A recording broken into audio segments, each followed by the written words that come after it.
Well, hello there. Good to see you again, and welcome back to the OKR Cohort video and podcast series. I am your host and moderator, Ryan Ruff, and as always, I'll be joined on the show by Ms. Denise Canfield, Mr. Nizar Koja, the co-founders of OKR Cohort. And today is a very special episode. It's the final episode of our season 1 here on the series, where we've been addressing these different challenges that organizations face, whether it be the employees, the leaders, or even the customers themselves with these organizations. But today, we have a really interesting challenge that we're going to be addressing that is a challenge that goes often unnoticed by organizations, and that can be a problem because if your competitor recognizes this opportunity, well, that's an issue for you. So we're going to be identifying what this challenge is even in the first place and why some organizations might not even be aware of it, and how, of course, you can leverage OKRs to take action towards addressing this. But first, let's go ahead and say hi to the gang, Denise and Nizar.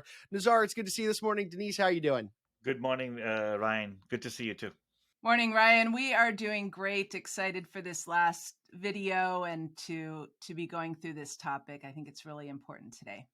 Yeah, absolutely. It's a big one to cap off season 1 here on the series. Let's start from that high level. Nizar, talk to me. What is this challenge that you guys are seeing, and kind of what I alluded to just a moment ago? Absolutely, Ryan. Organizations don't know how to disrupt the status quo, like you mentioned, right? And rally their organization to the creation of game-changing, impactful, and market-creating delivery. Many organizations are indeed stuck in their old ways and unsure how to embrace new methods and drive the kind of innovation that leads to market disruption.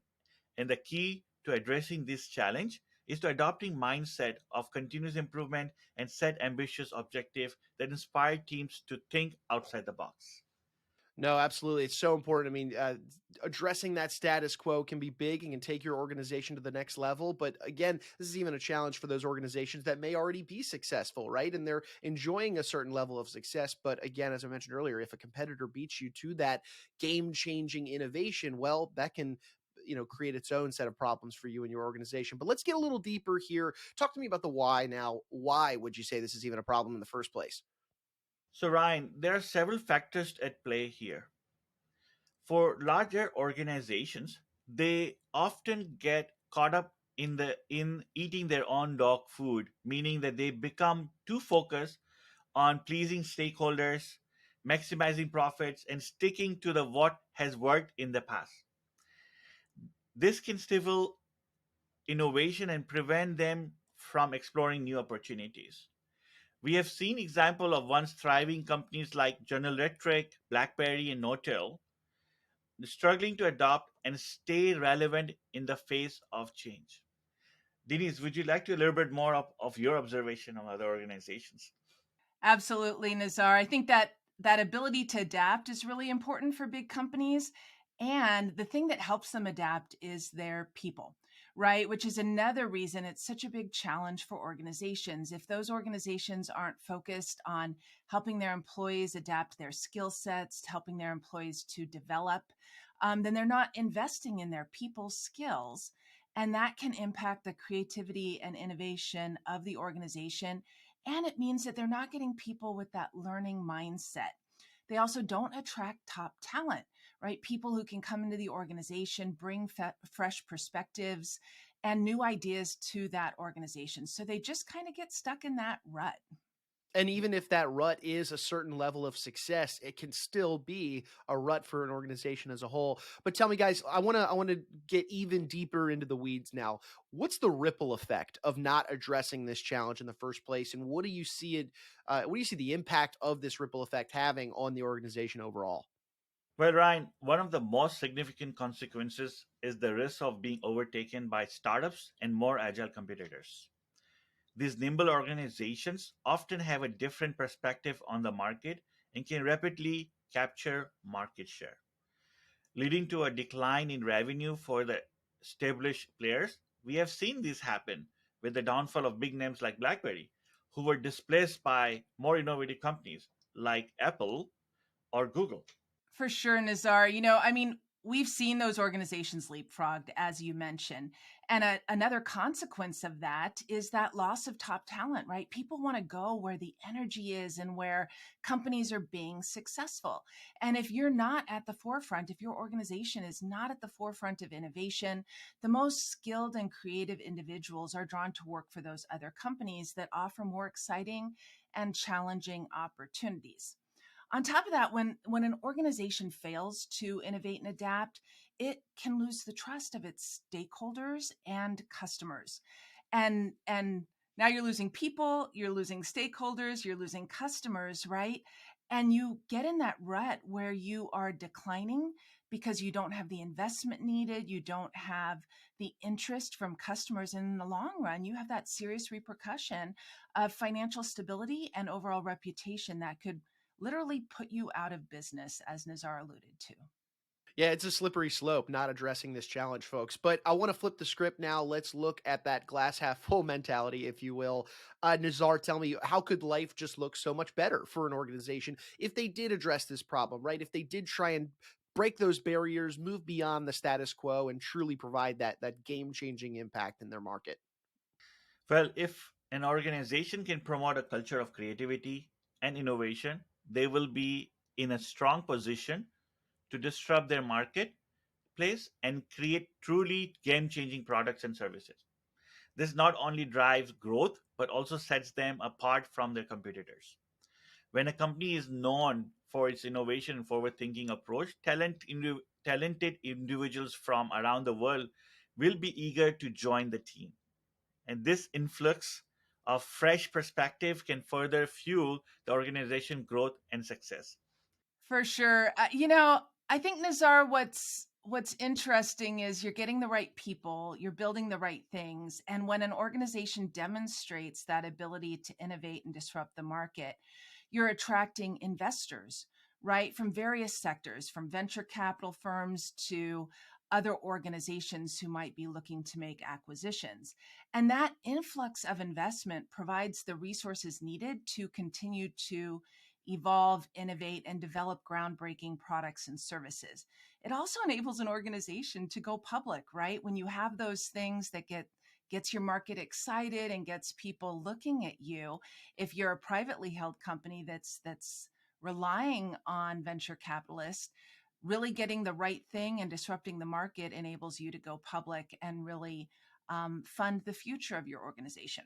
So embracing innovation and breaking away from the status quo really leads to a brighter future for your organization, your people, your employees, and the customers that you serve. Yeah, we mentioned the negative ripple effect of not addressing the challenge. Well, boy, is there a positive ripple effect if you can solve that and make that game changing effort.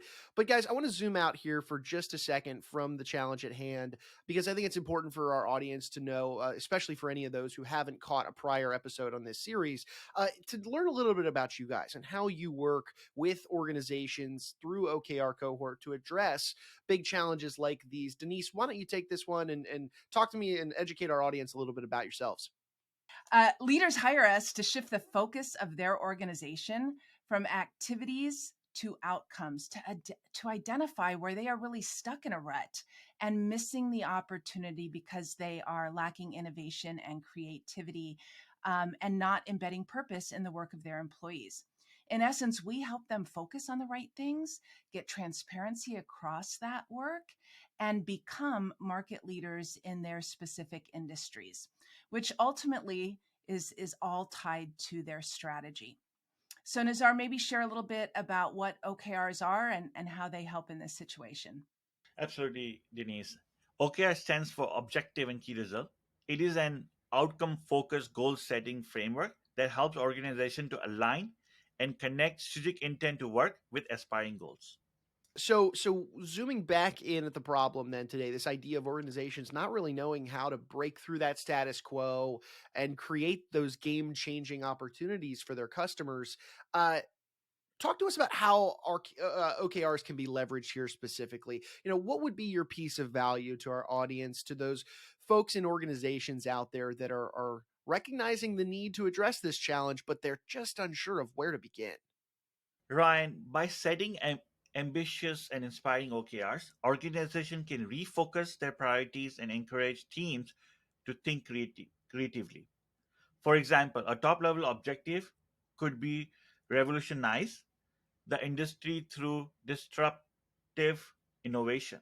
The key results should then be designed to measure progress towards this goal while allowing room for experimentation and learning. So we all start, I would always say that we start with the impactful conversation.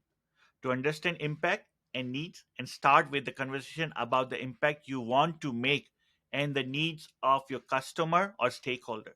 This will help you focus on what really matters and avoid getting lost in details. Next would be identify problems that don't yet exist. Look for problems that haven't been clearly defined and solved yet. So this will help you stay ahead of a competition and innovate in a new ways. Focus on the root cause, not the symptoms. So be more proactive on understanding the root cause of it. When you identify a problem and focus on the root cause rather than the symptoms, this will help you solve the problem more effectively and avoid wasting time on ineffective solutions. Next one would be leverage framework differently. Do not focus too much on this framework specific. Focus on what problem you try to solve and how we work together to solve this problem. So using framework in new and different way of bringing your team behind on a high impact and disrupting concept. This can help you unlock new possibilities and drive innovation in your organization. One other component is very key to is focus on right things sooner. Prioritize the right innovation that will drive value to your customers sooner. This will help you stay focused on what matters most and avoid wasting time on less important projects. Furthermore, to succeed in the today's market, organizations need to be flexible and focus on delivering products that meet customer needs and align with overall business goals. Outcome focused product and service management goes beyond just offering features and capabilities.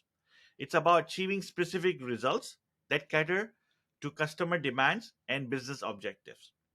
So there are several steps that we recommend to take to identify what are the right outcome focused product should looks like. Step 1 is the first step is to identify the problem from the customer or user perspective by understanding their pain points and the impact on their daily lives or work. Product management can find opportunities for improvement and develop solutions that provide real value. The next step is to recognize the reward or benefit that the customer or user will experience once the problem is solved. By understanding the desired outcomes like increased efficiency or cost saving, product management can develop solutions that deliver tangible benefits. The third step, usually we talked about the OKR framework, helps product management focus on specific outcomes and key results need to be solved the problem and deliver the customer desired reward. By adopting OKRs, product management can prioritize the most important results and align them with overall business objectives. The step 4 would be the team should develop a proposal that focuses on achieving the targeted objective with clear and specific OKRs that align with the customer needs and business goals. This ensures that all stakeholders are working towards the same goal. The next step, which is a step 5, is to create a plan outlining outlining a major milestones and deadline needed to achieve the objective or OKRs. This includes identifying essential stakeholder team members and resources. A clear plan ensures everyone is working together and towards the same goal.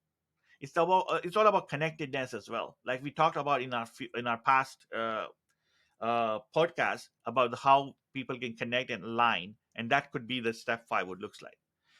Step 6 is the last step. It always talks about team is responsible for delivering execution. It's execution step and monitoring progress towards outcomes and OKRs.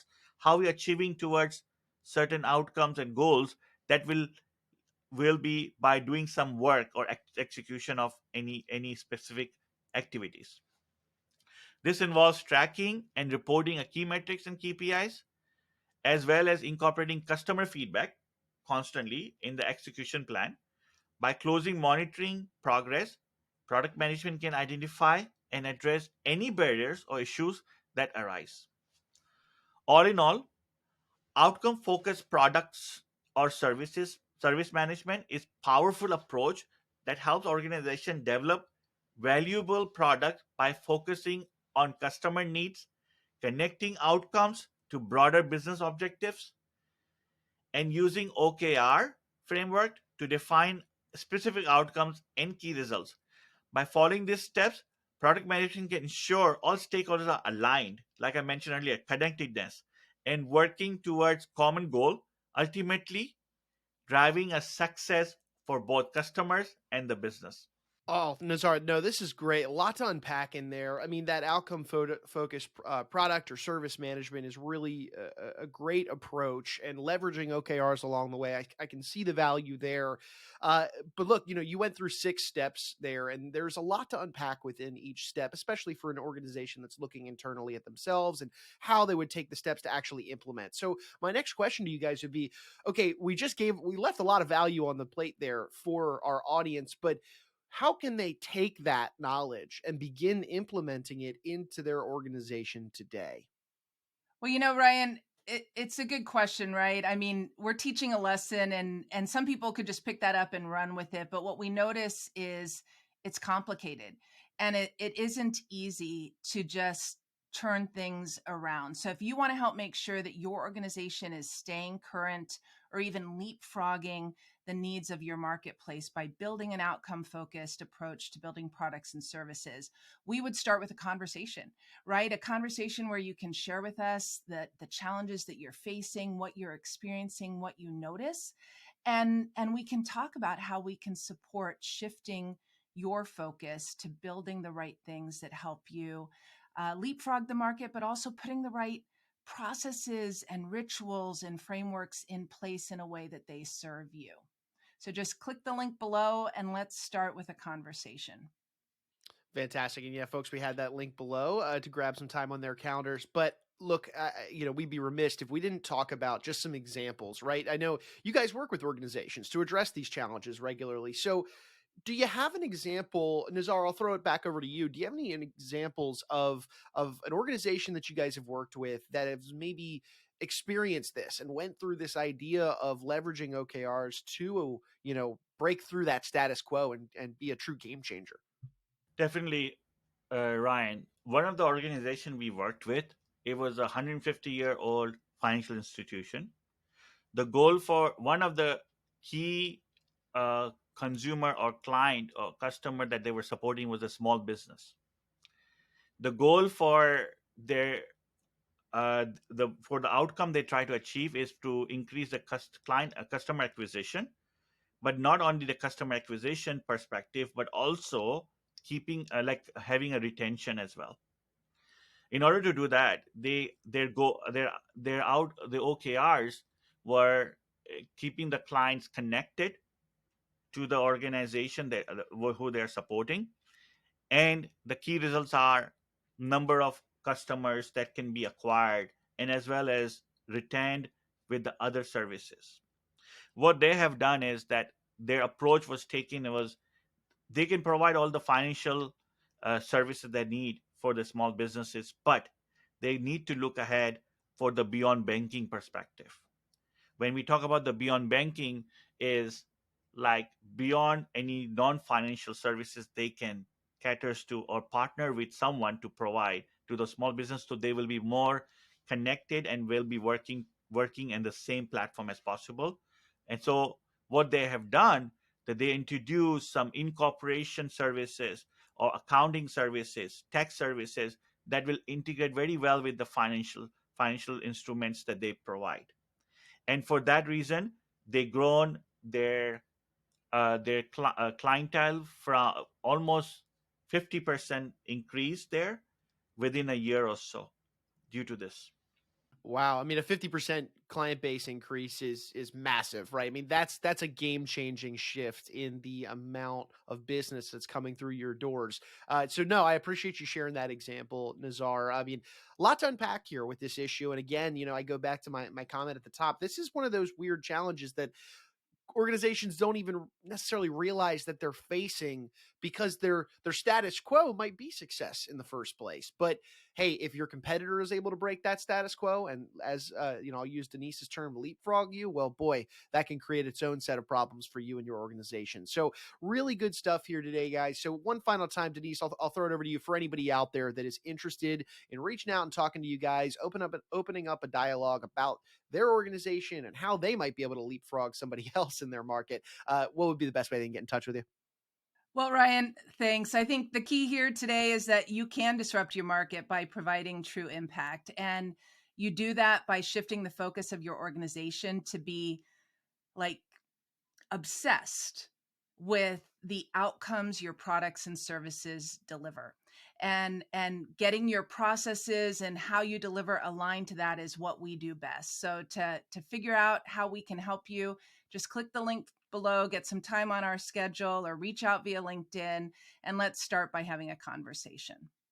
Fantastic, guys. Well, look, I appreciate you both and your time. I know you're busy. You've got clients to serve, so we'll let you get back to doing that. But looking forward to maybe being back on another one with you down the road and addressing some more challenges that organizations are working through, and you guys are helping to address them. So thank you both, and I'll see you soon.